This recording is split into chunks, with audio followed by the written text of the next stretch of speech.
अरे सर जी, आपने क्या था आधा अधूरा ज्ञान खतरे से खाली नहीं होता, लेकिन आपने ही हमें आधा अधूरा ज्ञान दे रखा है। वो कैसे? आपने हमें हैज़ब तो सिखा दिया, लेकिन उसका पास्ट तो सिखाया ही नहीं। Oh yes. Oh no.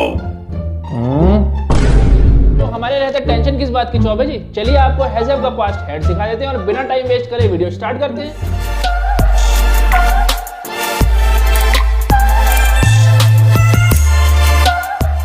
So guys, जैसे कि आपने देखा कि चौबे जी को प्रेजेंट के हैज हैव के पास्ट टेंस में दिक्कत आई तो वो हमारे पास आए। इसी तरह से अगर आपको किसी भी टॉपिक में इंग्लिश में प्रॉब्लम होती है तो हमें कमेंट करके बताएं, एक बार जरूर हम उसी टॉपिक पर आपके लिए वीडियो लेकर हाजिर होंगे। तो चलिए आज के इस वीडियो में हम यूज ऑफ हेड सीखते हैं। तो चलिए हेड देखते हैं।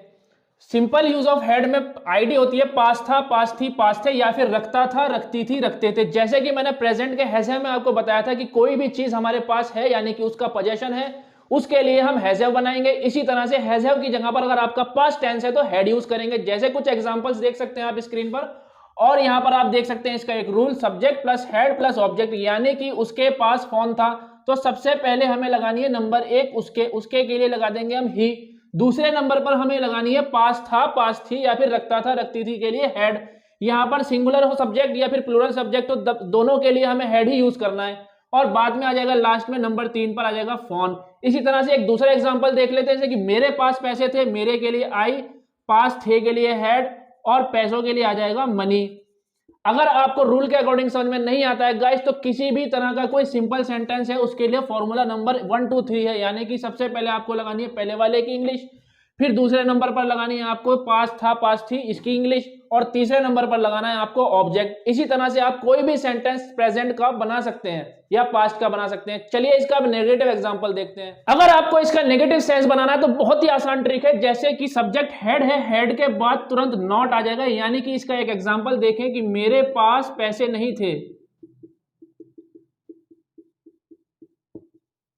तो यहां पर मेरे के लिए सबसे पहले आ जाएगा आई, उसके बाद पास था, पास थी के लिए दूसरे नंबर पर आ जाएगा हेड, तीसरे नंबर पर आपको लगाना है नहीं के लिए नॉट, और लास्ट में आ जाएगा आपका पैसों के लिए मनी। यानी कि यहां पर कोई भी सेंटेंस हो नेगेटिव का इसी ट्रिक से बनेगा। I had not money, she had not a house, I had not a car, blah blah blah. तो आइए अब इसके इंटेरोगेटिव और डबल इंटेरोगेटिव के कुछ एग्जांपल्स देख लेते हैं। जैसा कि यहां पर रूल दिया हुआ है कि हेड सब्जेक्ट फिर ऑब्जेक्ट आपको लगाना है और लास्ट में लगाना है क्वेश्चन मार्क। इसका एक एग्जांपल देख लेते हैं। सबसे पहले लगाना है आपको पास था, पास थी के लिए हेड, दूसरे नंबर पर लगाना है आपको उसके के लिए ही, और लास्ट में आपको लगाना है तीसरे नंबर पर किताब के लिए बुक। तो इस तरह से आपने इसका इंटेरोगेटिव सेंटेंस भी ट्रांसलेट कर लिया, यानी कि क्या उसके पास किताब थी, हैड ही बुक, क्या उसके पास पैसे थे, हैड ही मनी, क्या उसके पास कपड़े थे, हैड ही क्लोथ्स। अब इसका एक डब्ल्यूएच फैमिली का एग्जांपल देख लेते हैं। जैसे कि अगर कोई भी डब्ल्यूएच फैमिली का एग्जांपल देखना है आपको, बनाना है, तो सबसे पहले वो यहां पर आ जाएगी डब्ल्यूएच फैमिली, उसके बाद हेड, फिर सब्जेक्ट, फिर ऑब्जेक्ट, लास्ट में क्वेश्चन मार्क। वही रूल रहने वाला है, बस पहले डब्ल्यूएच फैमिली लग जाएगी। जैसे कि एग्जांपल के थ्रू समझ लेते हैं। उसके पास कौन था, तो यहां पर WH वर्ड सबसे पहले लग जाएगा गाइस, कौन के लिए हु, उसके बाद पास था के लिए हेड, उसके के लिए ही, और लास्ट में आ जाएगा क्वेश्चन मार्क। इसी तरह से कोई सा भी सेंटेंस आपको WH फैमिली और इंटरोगेटिव का बनाना हो इसी ट्रिक से बनाएंगे गाइस।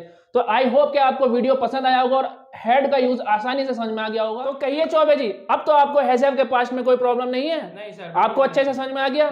गाइस आपको अच्छे से समझ में आया हो तो कमेंट करके बताइए, और अगली वीडियो किस टॉपिक पर चाहिए हमें बताइए। सर इसका फ्यूचर भी तो होगा। अबे यार, एक एक पैसा वसूली हो।